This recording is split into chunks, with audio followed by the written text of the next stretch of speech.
Mega music present.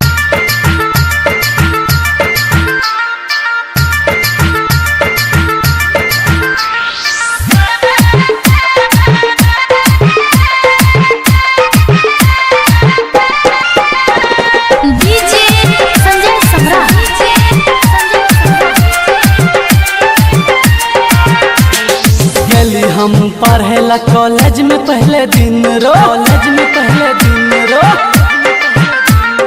आबि गेले नजर एगो चेहरा हसीन रो गेली हम पढ़ेला कॉलेज में पहले दिन रो आबि गेले नजर एगो चेहरा हसीन रो की कहियो रे भाई अजब भगेले की कहियो रे भाई अजब भगेले गजब भगले एगो छौरी सा कॉलेज में लव भगले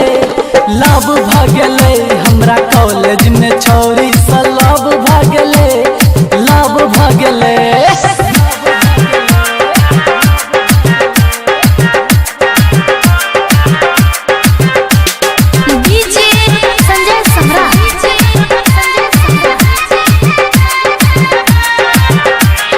मन करे एक दिन है ने अपसेंट रो सब दिन रहिए कॉलेज में प्रेजेंट रो मन करे एक दिन है ने अपसेंट रो सब दिन रहिए कॉलेज में प्रेजेंट ओकरा नैना सा हमर नैन मिल गेले ओकरा दिल सा हमर दिल मिल गेले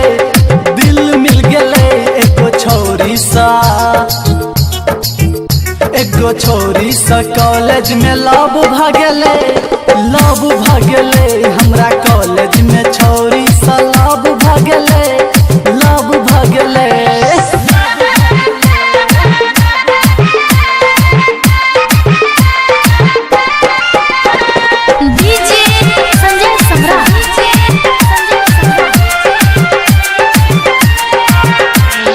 अब ओकरा बिना हमर लागे नहीं मन रो ओकरा बिना मन हमर रहे बेचैन रो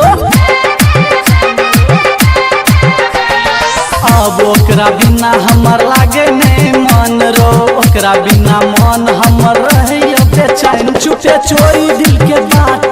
शोर भगले चुपे चोरी दिल के बात शोर भगले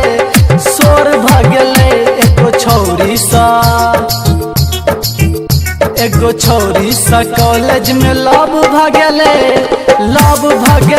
हमरा कॉलेज में छौरी सा लव भगले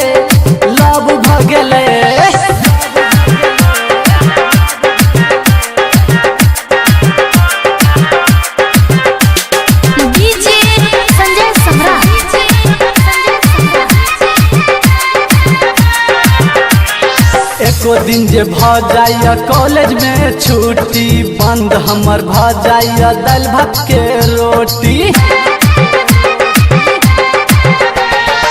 एको दिन जे भ जाइया कॉलेज में छुट्टी बंद हमर भ जाइया दाल भात के रोटी पता नहीं मुखिया सरोज के रोग भगले कौन रोग भगले पता नहीं संतोष के कौन रोग भगले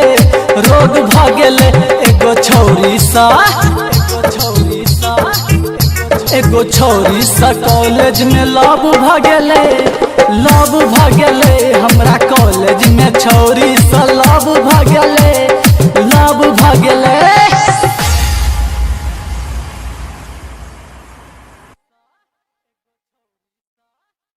मेगा म्यूजिक प्रेजेंट।